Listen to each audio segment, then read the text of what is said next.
Imagine the last sunset, not just the end of the day, but the end of the whole world. The sun slowly sinks below the horizon, coloring the sky in shades of purple and gold. And you realize that tomorrow will be a completely different era. Something great and mighty that seemed eternal is quietly fading away, like a dying fire in the cold night. This is exactly the kind of sunset the inhabitants of Rome in the 5th century AD watched, not even realizing that they were witnessing the end of 1,000 years of history. Greetings, my dear listeners, and I invite you to write in the comments what city you are from and what time it is. Let our voices join in the united chorus of silence of this night.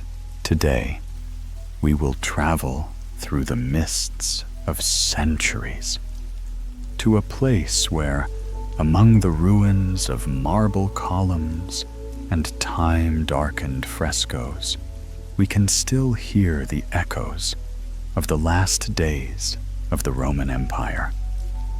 But you know what's amazing? The fall of this colossus was not like a sudden collapse of a mountain, but like the slow melting of a glacier, almost imperceptible to those who lived in those times, but irreversible and majestic in its slowness.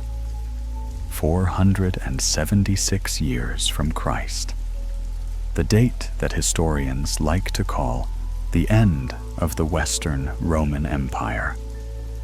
But imagine this day not as a tragic denouement, but as a quiet morning when, in the imperial palace in Ravenna, a young man named Romulus Augustulus, a boy barely 16 years old, laid aside his purple toga.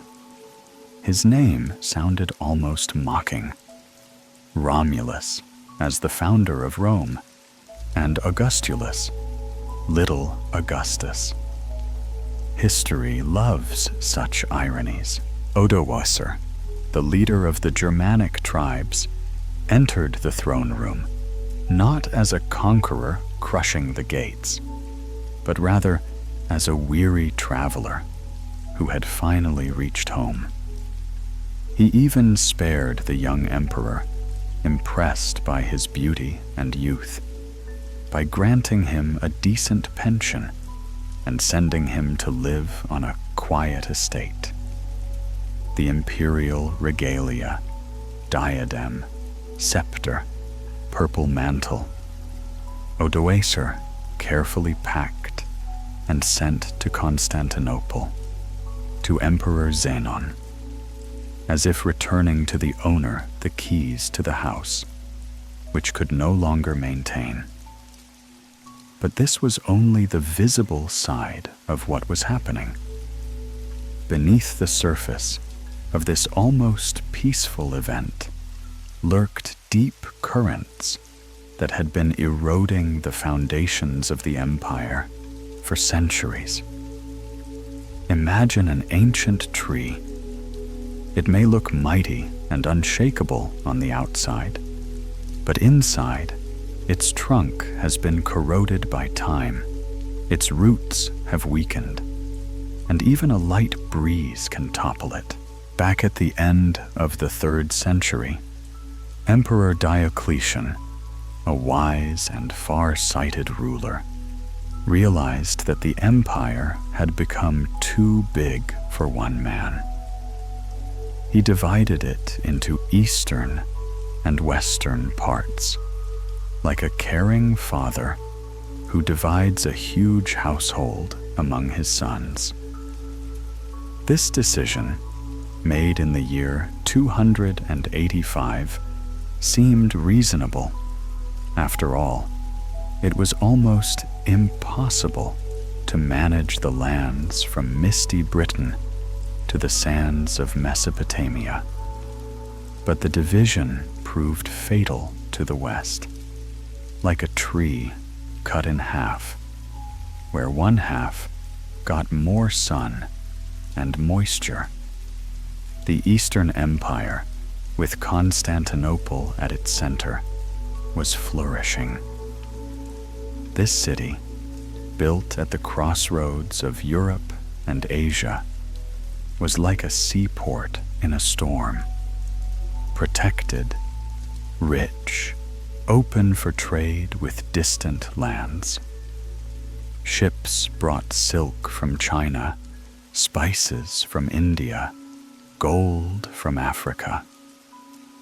The West, on the other hand, inherited a heavier inheritance, long borders with restless neighbors, depleted lands, cities that were gradually becoming empty. The economy of the western part of the empire resembled a slow-flowing stream that grew shallower every year. Trade was dying out. Craftsmen were leaving the cities. Farmers were fleeing from heavy taxes. Emperor Diocletian tried to stop this process with his famous edict on maximum prices in the 301st year. But the attempt to freeze the economy was as unsuccessful as the desire to stop the spring floods. Black market prices soared even higher, and law-abiding merchants went broke. Taxes became more and more burdensome. There was a special tax on merchants and artisans called the chrysargerum, gold and silver tax. This tax was so hated by the population that when the Eastern Emperor Anastasius I canceled it, the people rejoiced as if a long war had ended. But in the West, there was no such rejoicing. Here, the taxes only grew like weeds after rain. The Roman army, once formidable and invincible, was also undergoing profound changes.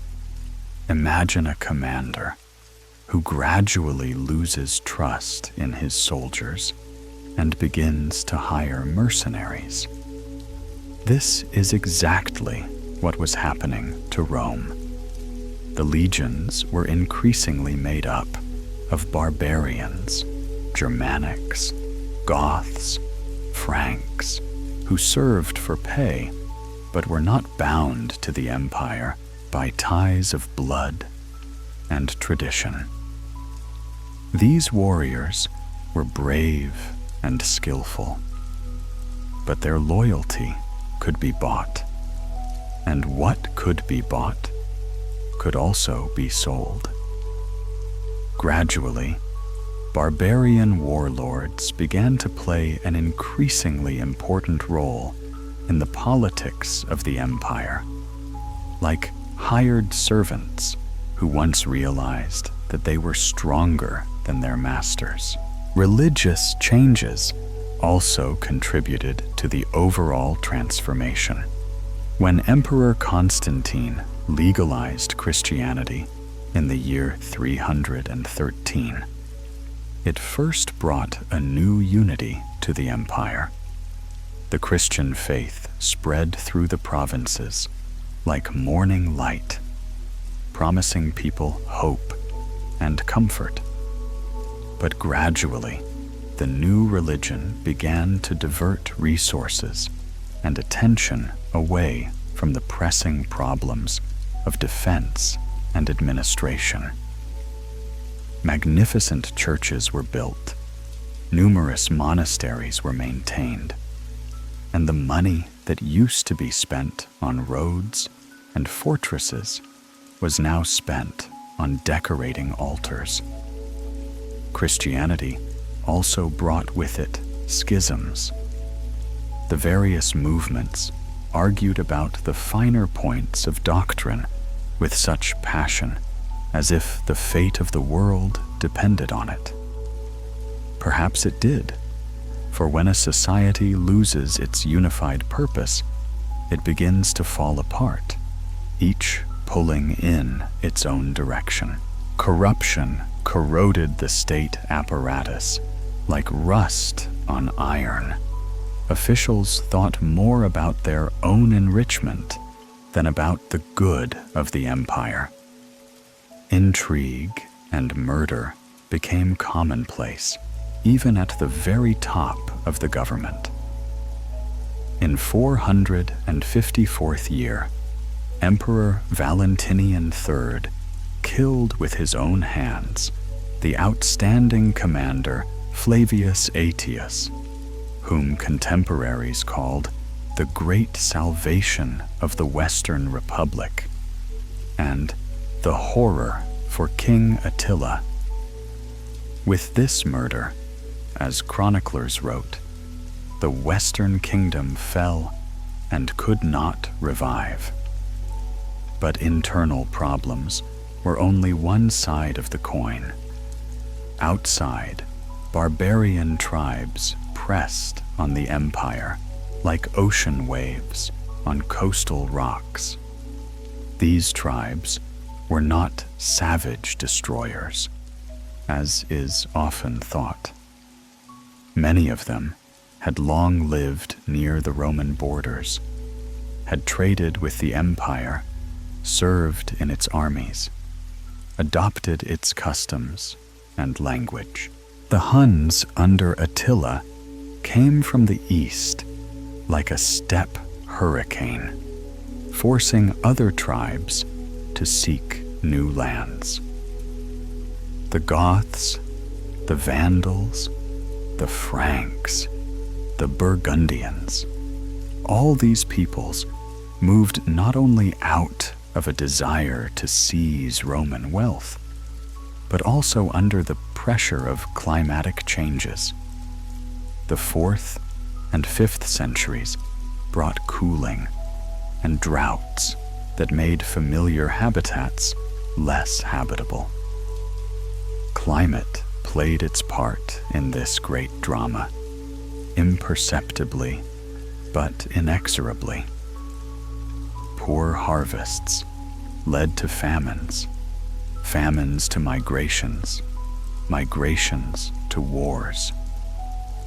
It was as if nature was pushing people to change, forcing them to seek new homes under a more gentle sun.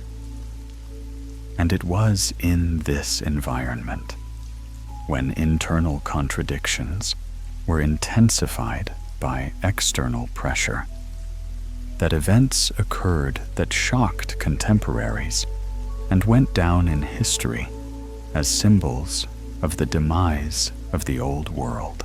The 410th year from the Nativity of Christ. Imagine an August morning in Rome. The sun has not yet risen high, but you can already sense that the day is going to be sweltering. In the homes of the patricians, servants are leisurely preparing breakfast. Merchants are laying out their wares in the streets, and children are playing in the courtyards. An ordinary morning in an eternal city. But somewhere beyond the hills, the distant clatter of hooves and clanking of weapons can be heard. It is the approaching army of Alaric, king of the Visigoths. By that time, Rome was no longer the capital of the empire. The emperors preferred the safer Ravenna, surrounded by marshes and protected from barbarian raids. But for the rest of the world, Rome remained a symbol, the heart of civilization. a city that its inhabitants believed would stand forever. Alaric approached the city walls not as a savage conqueror, but rather as a creditor coming to collect a debt. The Visigoths were federates of Rome, allies to whom the empire owed wages and land for settlement. When the gates of the city were opened, not by force, but by agreement with some of the Roman nobility, it was not barbarian hordes, but a disciplined army that entered the city. Alaric was a Christian, and this put a special imprint on what was happening. The churches remained intact. The inhabitants were not killed for nothing. There was looting, but it was more ritualistic, like a symbolic punishment of a city that had failed to fulfill its obligations for too long. For 3 days, this first sacking of Rome in 800 years lasted. But even in these days of horror, there were surprising features of the time. It is said that when the Gothic soldiers broke into one of the temples and found precious church utensils, they did not touch them, but sent them back to the Christian churches, accompanying them in a solemn procession through the city. 45 years later, Rome faced a new challenge, a much more difficult one. King Haiseric of the Vandals was a very different man from the noble Alaric. He was a cunning and calculating politician who had turned his tribe into a maritime power, controlling the Mediterranean from a base in captured Carthage. The story of this second plundering began with a palace drama worthy of ancient tragedy. The Emperor Valentinian III was assassinated in March of the year 455 by the senator Petronius Maximus, who was avenging the defamation of his wife's honor. Maximus, having seized power, forced the widow of the murdered emperor, Licinia Eudoxia, to marry him. But Eudoxia did not put up with this violence. Here the story takes on an almost novelistic character. Eudoxia secretly sent a message to Haiseric in Africa, begging him to avenge her husband's death and free her from the tyrant. Haiseric needed no further motive. His son was engaged to Valentinian's daughter, and Maximus intended to break this pact by marrying the girl off to his own son. But the Empress's call gave the campaign a special legitimacy. The Vandal fleet crossed the Mediterranean quickly and stealthily. Rome learnt of the enemy's approach too late.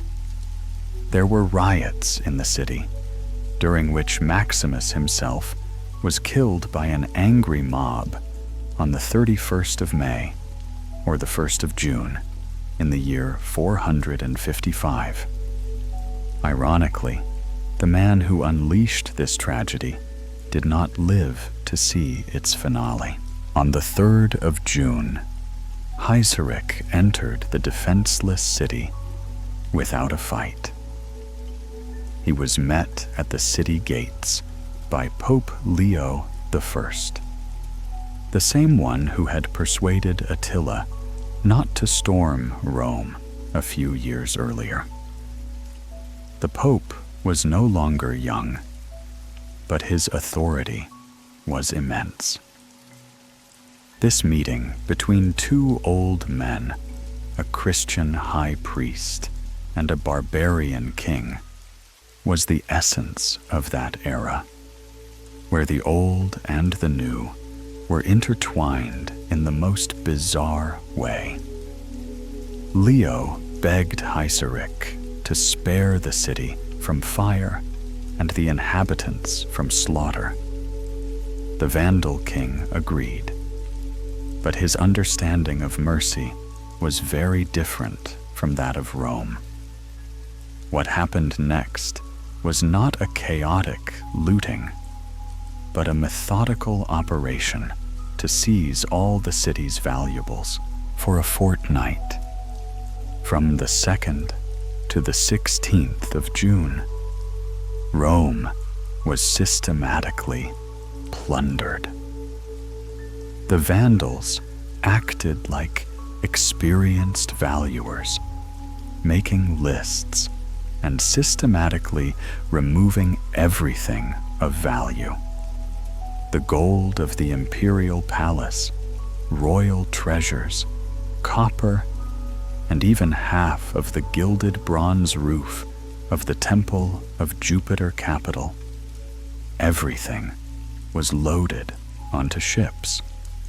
The contemporaries were particularly amazed by the fact that Gaiseric captured even Jewish treasures, which were once brought to Rome by the Emperor Titus after the destruction of Jerusalem.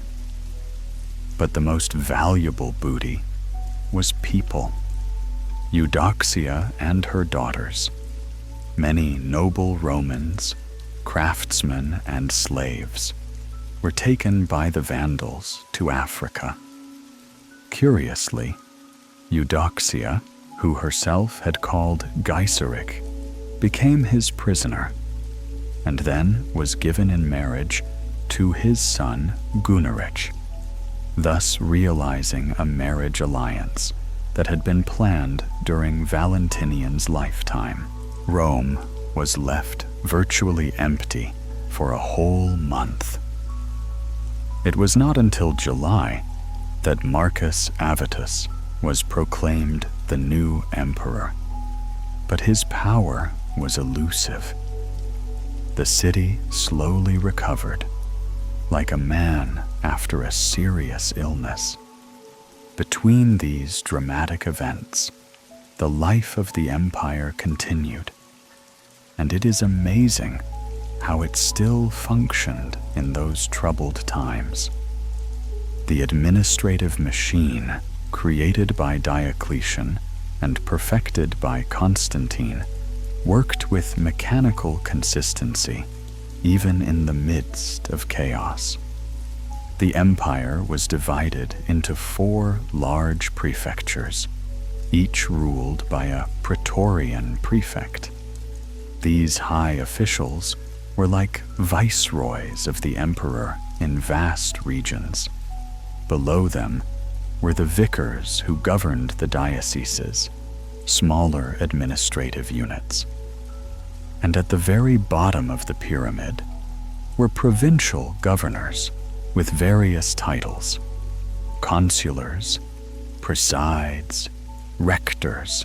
There was a strict social hierarchy, which resembled a ladder leading to the imperial throne. At the very top stood the patricians, the highest nobility of the empire. Below them were the illustrious, the spectabilis, the clarissims. Each rank had its own privileges and duties. This system of titles was not just a tribute to vanity, but an attempt to create a stable order in a world where everything was falling apart. The military organization has also undergone profound changes. The old legions that had once conquered the world had all but disappeared. In their place came the limitans, frontier troops stationed in camps and fortresses along the borders. These soldiers were more like military settlers than professional warriors. They worked the land, traded with the local population, and married barbarian women. The real strength of the empire was the comitatenses, field armies stationed in the inner cities. These mobile troops could move quickly to wherever there was a threat. They were commanded by the Magister Militum, the supreme commanders, who gradually became the most influential people in the state after the emperor. But even in these troubled times, it is striking how the imperial postal service, the cursus publicus, functioned. This system, created by Julius Caesar and perfected under Augustus, continued to operate almost to the very end of the Western Empire.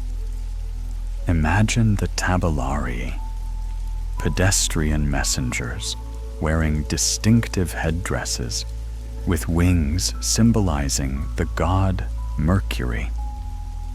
They traveled the roads of the empire, carrying important dispatches from one end of the Roman world to the other.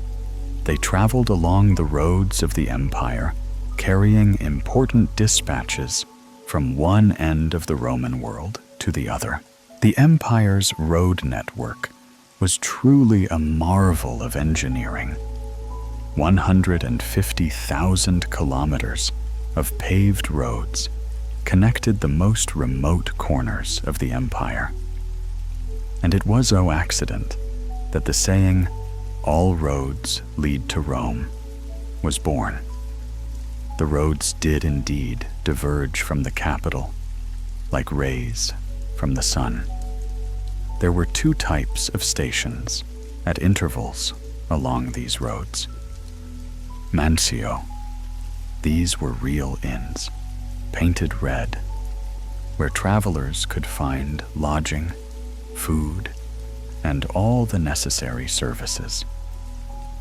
There were managers, grooms, mule drivers, veterinarians, and wagon keepers. From the Latin expression, mansio posita in, station located at such and such a place, comes our modern word, post office. Between the large stations were mutatio, small stations, mainly for changing horses. This system allowed messengers to cover vast distances at a speed unprecedented for the time. While Julius Caesar could cover no more than 100 miles a day, Emperor Tiberius traveled twice as fast using the postal service. The cursus publicus was intended exclusively for public use. Private correspondence through it was strictly forbidden. Wealthy Romans used their own speeding slaves, capable of traveling about 70 kilometers a day. Ordinary people sent letters with traders or random travelers, and sometimes the message reached its addressee after many years, or even lost on the way. What happens to people when their world disappears? Not physically. Houses remain standing. Roads do not overgrow overnight. People continue to wake up and go to sleep, eat bread, raise children. But the invisible threads that bound them together, that gave meaning to their existence, these threads are torn. And then an amazing process begins. People learn to live again, adapt, find their place in a changed world. This is exactly what happened to the Romans after the year 476. They did not disappear overnight, as is sometimes imagined. On the contrary, their history continued, but within the framework of new kingdoms, under the rule of those whom they had recently called barbarians. Surprisingly, the barbarian kings did not seek to get rid of the Roman aristocracy at all. On the contrary, they realized the value of the Roman experience of government, Roman laws, and Roman culture. The Franks, who had originally been allies of Rome, by the time of Emperor Majorian's reign, virtually dominated the Roman nobility in their lands. But this was more of an amalgamation than a conquest. The Visigoths received lands in Aquitaine by treaty with Emperor Constantius III in the early 5th century. The Romans, under their rule, retained special rights. There was even a special legislation, the Lex Romana Visigothorum, which regulated relations between Romans and Goths, emphasizing the privileged status of the Roman population. In Italy, under the Ostgoths, the Roman aristocracy underwent virtually no major changes. King Theodoric the Great ruled more like a Roman emperor than a barbarian leader. He wore Roman titles, surrounded himself with Roman counselors, and patronized Roman culture and education. The Roman nobility showed remarkable flexibility in this new environment. It moved easily from one side to the other in the course of various conflicts: Franco-Westgate wars, Byzantine attempts at reconquest. This was not treachery in the usual sense of the word, but rather a desire to survive and maintain its influence in a world where old loyalties had lost their meaning.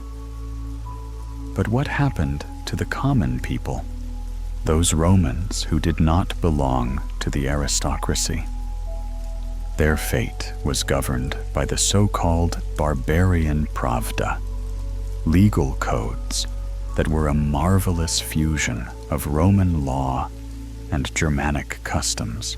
The Salic Truth, compiled under King Chlodwig at the beginning of the 6th century, paints a picture of a society where the Romans occupied a special, though not the highest, place in the social hierarchy.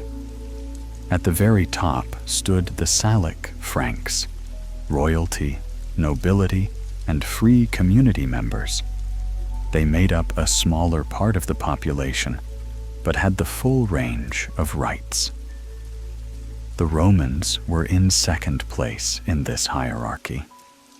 They were not dependent, but their social status was lower than that of the Franks. Offenses against the Romans were punishable by a lower fine than similar offenses against the Franks. The Romans were obliged to pay taxes and follow Frankish laws, but retained their personal freedom and the right to own property.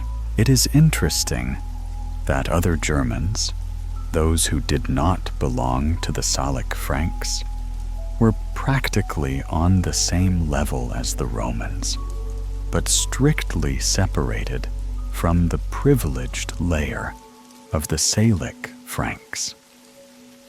This shows that the division was not only based on ethnicity, but also on the criterion of belonging to the ruling tribe.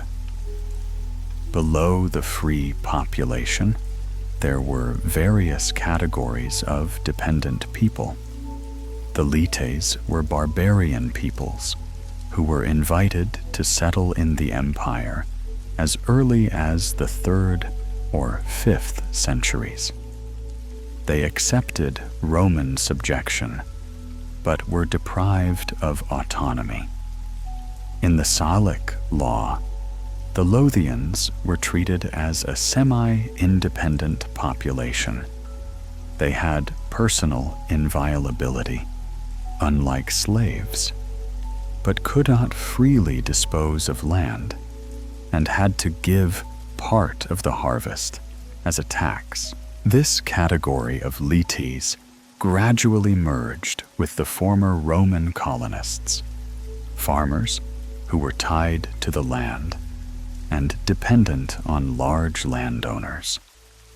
It was from this merger that what would later become serfdom in Western Europe emerged. Freedmen, freed slaves, were almost on a par with the littles in social status. They had no right to participate in political life or to appear in courts of law on their own. But they had personal freedom. At the very bottom of the social ladder were slaves.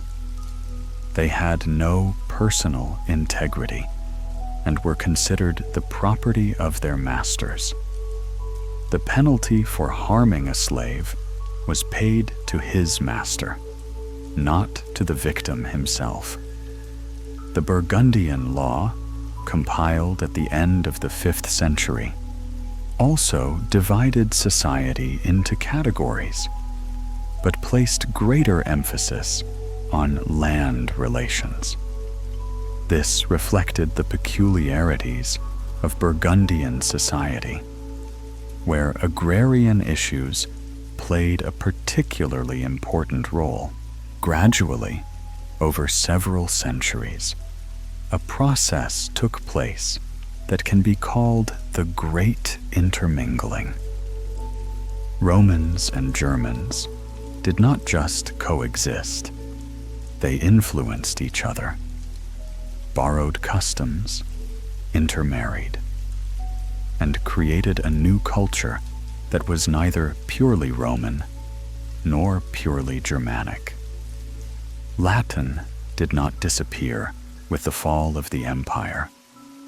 On the contrary, it became the basis for the formation of new languages: French, Spanish, Italian, Romanian.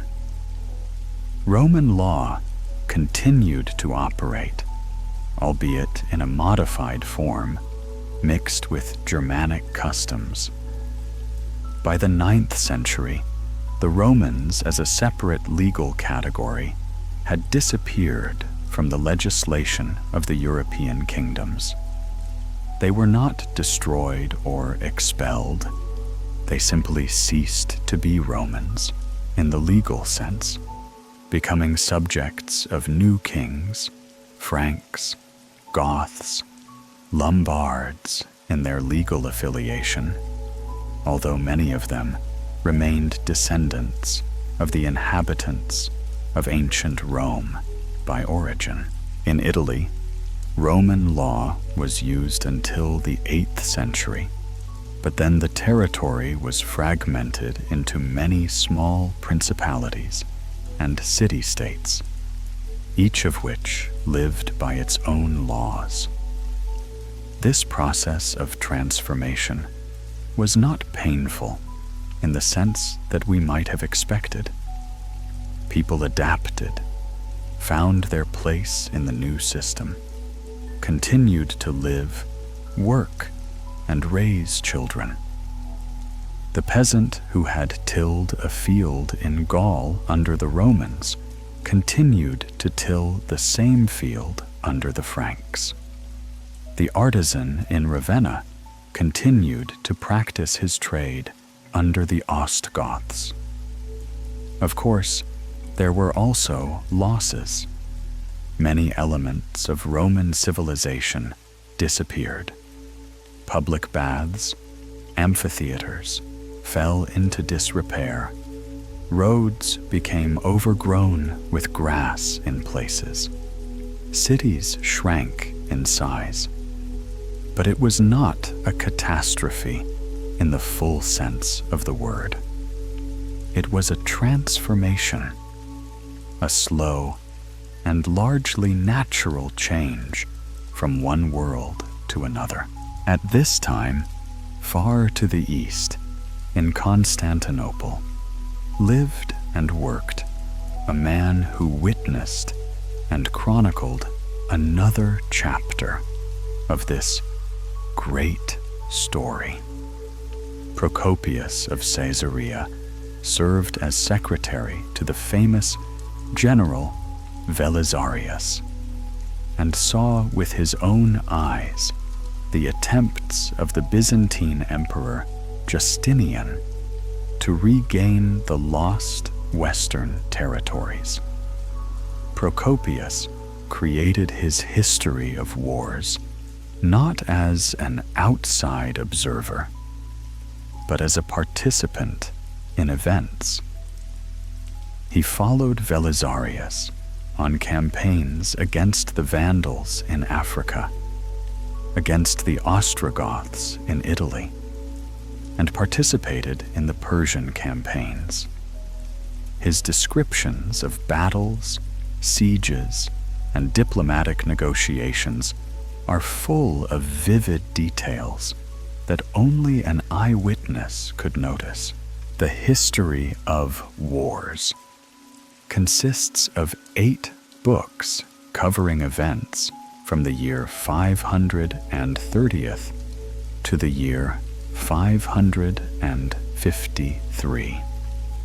Geographically, they are divided into the Persian Wars, the Vandal Wars, and the Gothic Wars. But this division is very conventional. In reality, all these conflicts were parts of one grandiose plan of Justinian to restore the Roman Empire to its former borders. Procopius followed the classical tradition of Greek historiography established by Thucydides. He sought not just to describe events, but to understand their causes and consequences, to show how the personal qualities of rulers and commanders influenced the course of history, how chance was intertwined with necessity. The first 7 books of his work were probably written in the 40s of the 6th century in Constantinople, when the author had already completed his service under Belisarius. The last, 8th book was completed in the year 554 and described the final phase of the Gothic Wars in Italy. Procopius wrote about events that seemed to him the beginning of a new era. Justinian's empire stretched from Spain to Mesopotamia, from the Danube to the Nile Rapids. It seemed that Roman greatness was reviving, that the barbarian kingdoms were only a temporary blight, an episode in the history of eternal Rome. But already, during the lifetime of Procopius himself, it became clear that this revival was more of a swan song than a true restoration. The conquered territories required enormous funds for maintenance, were constantly rebelling, and were under attack by new barbarian tribes. Byzantium had exhausted its energies in an attempt to revive what already belonged to the past. There is something deeply touching about a man's last attempts to hold on to something that is already irretrievably gone. Like an old man trying to remember the face of his long-dead wife. Like a gardener who keeps watering a withered tree in the hope of new leaves. Such was the attempt of Emperor Justinian I to resurrect the Western Roman Empire in the 6th century AD. Justinian ascended the throne at Constantinople in the year 527, when the barbarian kingdoms in the West had long considered themselves independent states. But to this emperor, they remained rebellious provinces, temporarily out of obedience. He finally adopted the foreign policy of regaining lost territories and ending allied relations with the kingdoms of Western Europe. At first, success accompanied this grandiose plan. Belisarius, Justinian's talented general, defeated the Vandal kingdom in Africa in one campaign, capturing their king Helimer. It seemed that the Roman legions were once again invincible, that the barbarian kingdoms would crumble like houses of cards at the first serious blow. Then came the turn of the Ostgothic kingdom in Italy. The war there dragged on for decades, turning into a series of sieges, cities changing hands, temporary alliances, and betrayals. Rome several times passed from the Goths to the Byzantines and back. The population of Italy, which at first welcomed the Byzantine armies as liberators, gradually became disillusioned with the new rulers, who turned out to be no less cruel and greedy than the previous ones. By the year 554, when Procopius was completing his history of the wars, it seemed that the goal had been achieved. Byzantine forces controlled Italy, North Africa, and parts of Spain. On the maps of the time, the empire once again looked almost as imposing as it had in its heyday. But this was a deceptive impression. The conquered lands had been exhausted by long wars. Their population had dwindled. Their cities lay in ruins. The maintenance of these territories required huge funds, which Constantinople simply did not have. A few years after Justinian's death, new barbarian tribes, the Lombards, invaded Italy, and the Byzantines had to retreat, retaining only small territories around Ravenna and in the south of the peninsula. The attempt to resurrect the past failed, but it left a deep trace in historical memory. The dream of restoring the Roman Empire did not die with Justinian. It was reborn into the idea of the Holy Roman Empire, into the claims of Charlemagne, into the ambitions of Napoleon. Even Russian czars called Moscow the Third Rome, and German Kaisers considered themselves heirs of the Roman emperors. But the true legacy of Rome lay not in political ambitions, but in the deeper layers of human civilization. The Latin language did not disappear with the fall of the empire. It dissolved into popular speech, becoming Italian, French, Spanish, Portuguese, Romanian. Every time we say amor or amor, we are uttering a word that 2,000 years ago resounded in the streets of ancient Rome. Roman law became the basis of the legal systems of most European countries. When Ukrainian lawyers today refer to the principle of presumption of innocence or the foundations of civil law, they are drawing on a tradition that dates back to Roman jurists. Byzantine legal traditions, in turn, influenced the formation of Ukrainian law through the Orthodox Church and cultural ties. Even practical things like postal services bear the mark of Roman genius.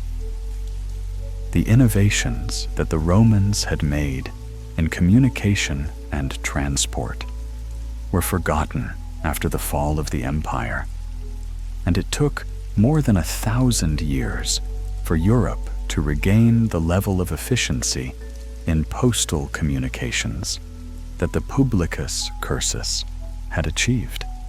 In the 16th century, the messenger still traveled slower than the Roman courier at the height of the empire.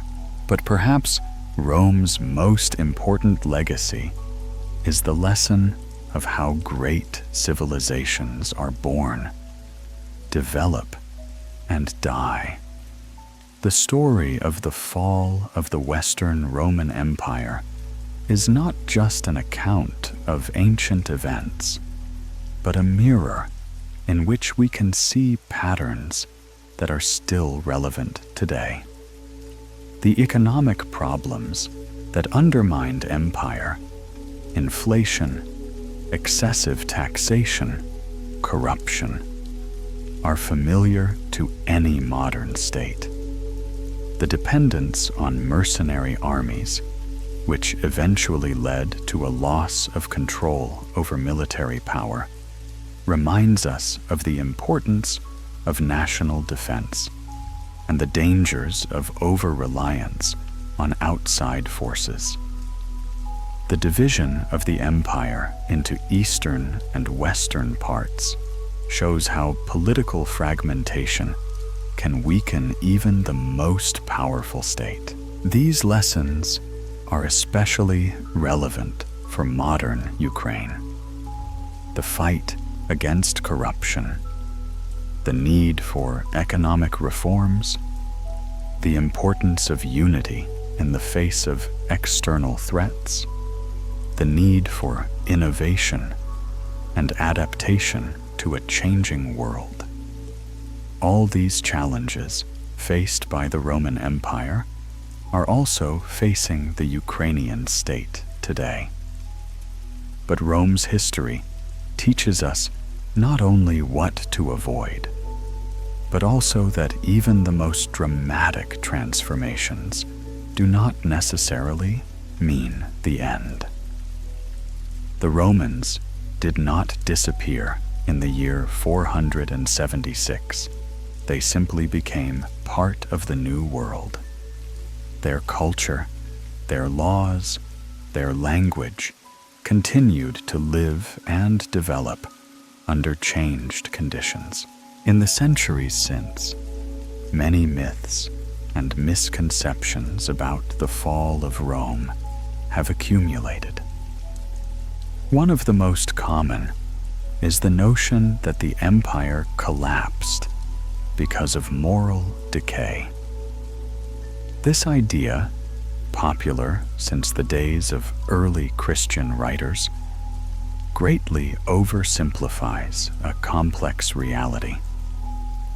Yes, there was plenty of corruption and abuse in the later empire, but no more than in any other major state of any era. The main causes of decline lay in the economic, military, and political spheres, not in the moral realm. Another myth is the idea of the barbarians as savage destroyers who simply destroyed everything Roman. In reality, most barbarian tribes were already quite civilized peoples who often sought not to destroy Roman culture, but to become part of it. Many barbarian kings received a Roman education, held Roman titles, and patronized Roman scholars and poets. The image of Romulus, Augustulus, as a tragic figure also does not correspond to historical reality. His overthrow was more of a symbolic act, a formal end to a process that had already lasted several centuries. By the 476th year, the real power in the western part of the empire had long belonged to the barbarian warlords, and the emperor was only a puppet in their hands. Studying these myths helps us to better understand not only the past, but also the present. Too often, we tend to simplify complex historical processes, to seek simple explanations for complex phenomena, to demonize opponents and idealize allies. The story of the fall of Rome shows us that reality is always more complex than we realize. The Byzantine Empire, heir to the eastern part of the Roman Empire, lasted for nearly 1,000 years after the fall of the West. Constantinople was not taken by the Turks until the year 1453, and the last Byzantine emperor, Constantine XI Palaeologus, died in battle on the walls of his capital. In a sense, it was then, not in the year 476, that the Roman Empire really ended. But even this was not the end, but only another transformation. The Orthodox Church retained Byzantine traditions. The Moscow princes declared themselves heirs of Constantinople, and in Turkey itself, many of the administrative and cultural traditions of Byzantium continued under the sultans. So what is the fall of civilization? It is not a sudden catastrophe, not a moment when everything collapses overnight. It is a slow process of change, adaptation, transformation. Old forms die out, but the content overflows into new vessels. The empire dies, but the peoples continue to live. The state disappears, but culture remains. Perhaps this is the main lesson of the history of the late Roman Empire. Nothing lasts forever under the moon, but nothing disappears without a trace. Every civilization leaves its mark on human history. Every culture contributes to the common heritage of our species. Tonight, as we end our journey through the last days of the Roman Empire, it is worth remembering this. In a world that seems so rapidly changing and unpredictable to us, it is helpful to know that people have experienced times of great change before. They have found the strength to adapt, to build a new life on the ruins of an old one, to pass on to the next generation the best of their ancestors. The Roman Empire has fallen, but Rome remains alive in our languages, in our laws, in our dreams of justice and order. And perhaps this is true immortality, not in stone and bronze, but in what is passed on from generation to generation, what becomes part of human memory. Good night, my dear listeners.